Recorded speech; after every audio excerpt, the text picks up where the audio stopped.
Hey, welcome back to NieR Automata. This is a NieR Game Plus playthrough, as I had affectionately come to start calling your second playthrough after achieving any ending in the game other than the joke endings, making it all the way to the end of what a fascinating story we have here.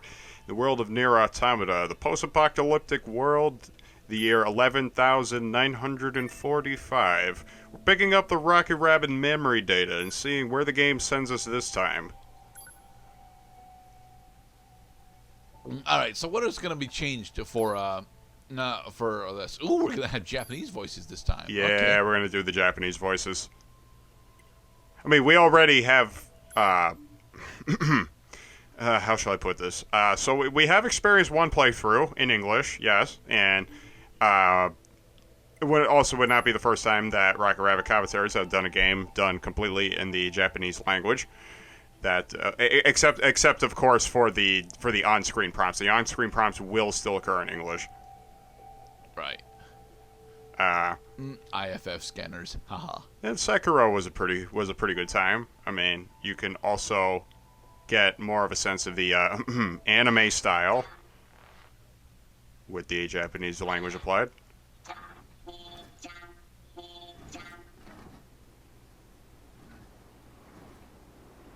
Dead robots.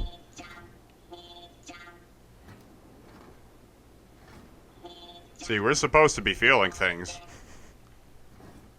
Little do they realize that after playing this game for numerous hours, I have no feelings left in my body. That is a sad thing, Mr. Cloud. So we start off not playing as one of the androids or their fighter jets. We're playing as an ordinary robot. This little bot has one motivation. We're gonna apply some oil. We're attempting to repair our brother bot. Watch where you step, because all of these obstacles will cause you to trip over. Oh, we're playing Don't Fall Over? Okay.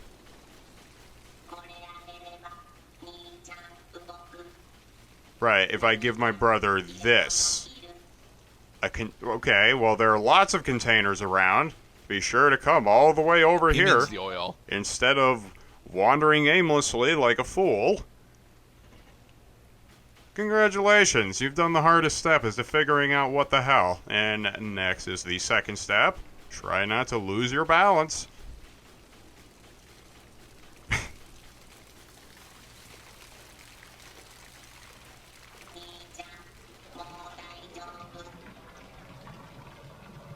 Come on. It wouldn't take that long to fill this bucket. Not really. Yeah. Well, I actually did miss these adorable little robot faces. It's good. They are blank and expressionless, but they are still robots. Like, that is what really distinguishes NieR Automata for me. It's a game that takes itself seriously, but it also is so extremely cute, yet extremely grotesque, just depending on which game moment you're in. I don't think I've seen Which makes sense given the game's director and producers. Well, what other content have they done? Drakengard 1 and 2, and I think Drakengard 3 is made by the studio as well. And those endings in Drakengard are fucked up. Fucked up It's endings. it's why I questioned you earlier this week if you'd be all right with me doing a normal run through of Drakengard 2. I honestly probably am not going to do any of the special endings for Drakengard 2 because I don't know how to get them, to be perfectly honest. But Congratulations! You have completed the first game of NieR Automata NieR Game Plus. Now advancing to the second stage of the Protocol Yorha. We are taking command of 9J, right? Is that his name? 9J.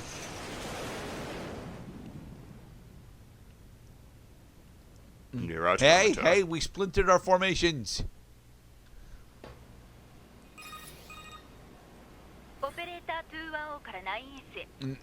Sorry, 9-5. 9S, that's right, it's 9S.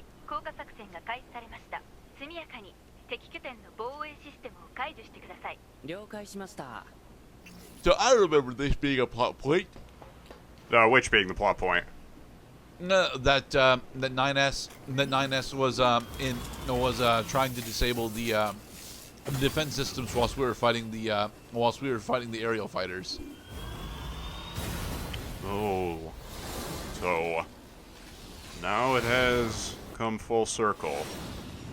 We're back. We got a Star Fox section. We're back at the beginning of NieR Oh no, Automata. no, we're not Star Fox. We're Galaga. Okay. Now, instead of following 2B's perspective, we are following 9S's perspective. And boy, were there a lot of divergent pathways during the narrative between those two.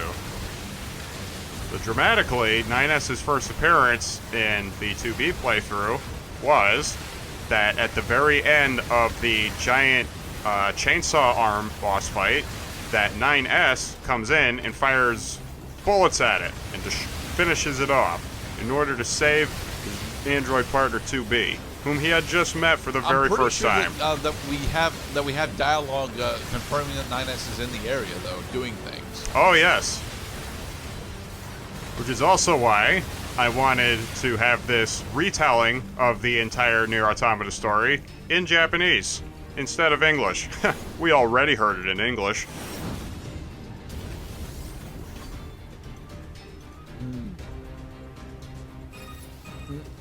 Uh-oh.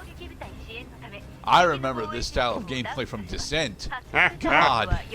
Whoa, lasers, bro. The 9S is a scanner unit, ma'am. Fighting's not my thing. Nah, hacking into people's brains and then writing my journal about them. No, that's my thing. I'm pretty goth about it.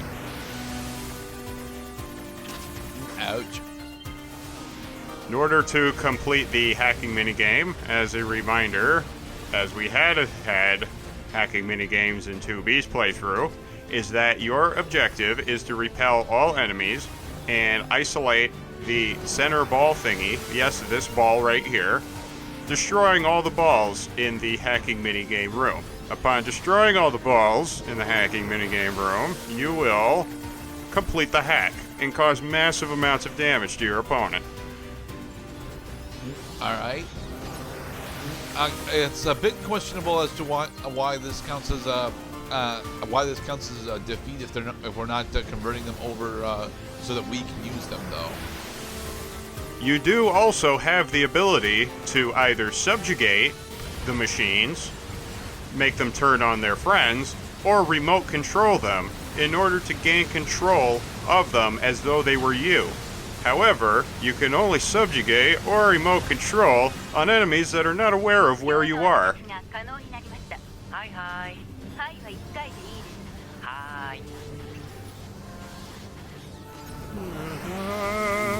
Shoot all the black squares. All of them. Yes, yes, yes. I know how to change direction. For God's sake, I already destroyed 4 of these shiny gray balls. Here's another gray ball. Are you going to tell me that I need to destroy the gray ball? Thank you, game.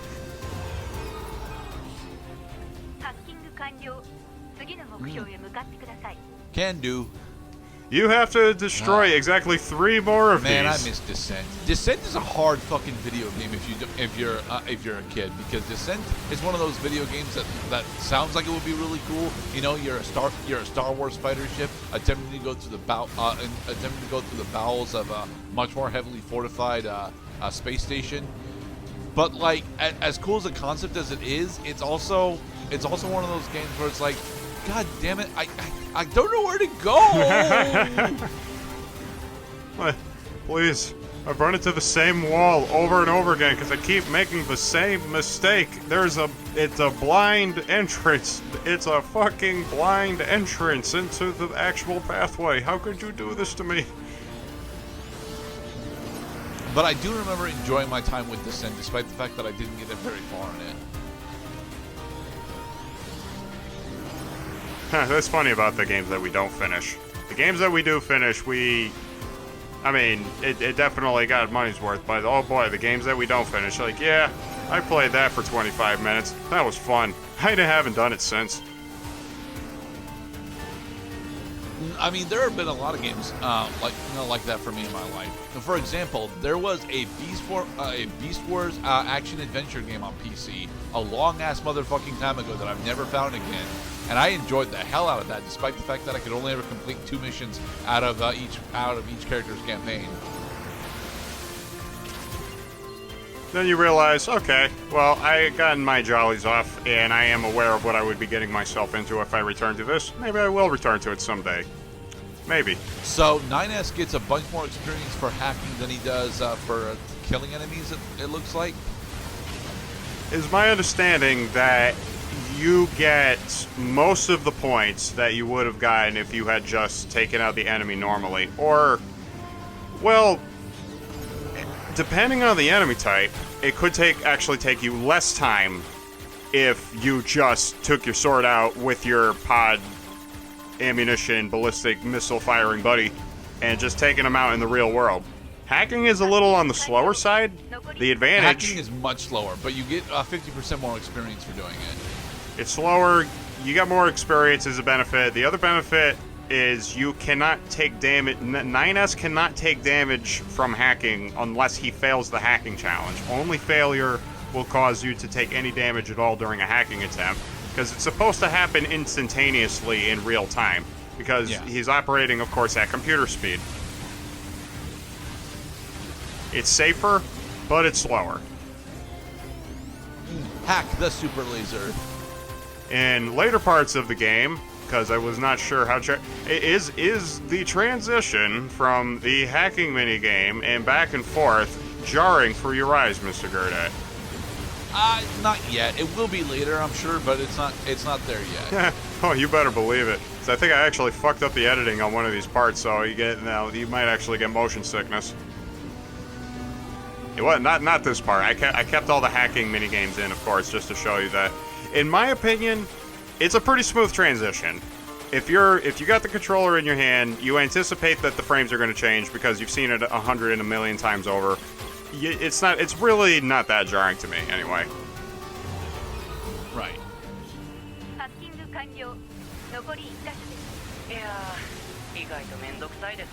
It's not that much of a pain at the moment, NieR. Come on. Oh yeah, don't forget that even if you have anti-chain damage on as one of your active pod plugins, it does not apply while you're using aircraft. So you will get multi-struck and probably killed. Just be careful, because we haven't saved the game yet.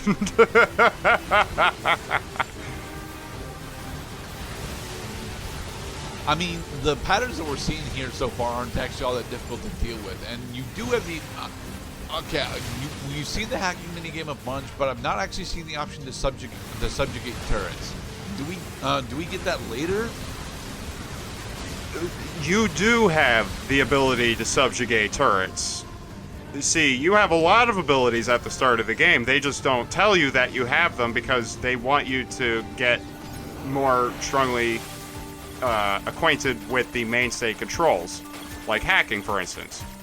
So later, you will realize, oh, the only reason why I couldn't subjugate or remote control anybody is because they were already aggroed on me. Oh, alright.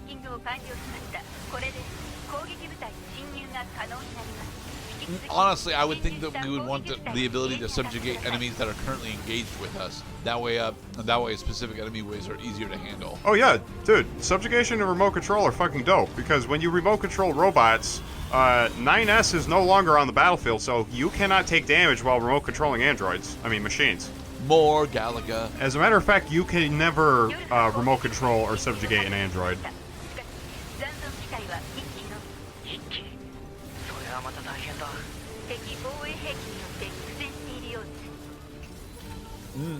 And then we go from Galaga to... Well, technically this is a full-range Galaga as opposed to just vertical Galaga. This is some good old-fashioned narration exposition while also enjoying what is basically Imperium for the Super Nintendo. a lot of the vertical and free range shooters from the Super Nintendo were not as good as you remember them being.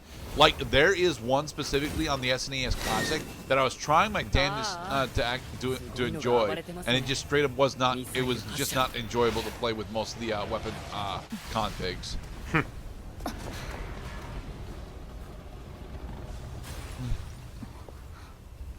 See, what you did not realize this whole time is that 2B spoke Japanese, but 9S had a Japanese translator where 9S spoke English, and 2B had an English translator.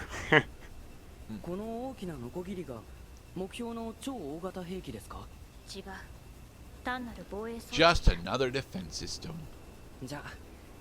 I do like the Japanese voices for these characters. I found that they held pretty well throughout the whole game. Yeah, 9S's Japanese voices, I would argue at least slightly better than his English dub. So, in the next episode, we'll continue on with NieR Game Plus. Be safe, everybody. Hell yeah.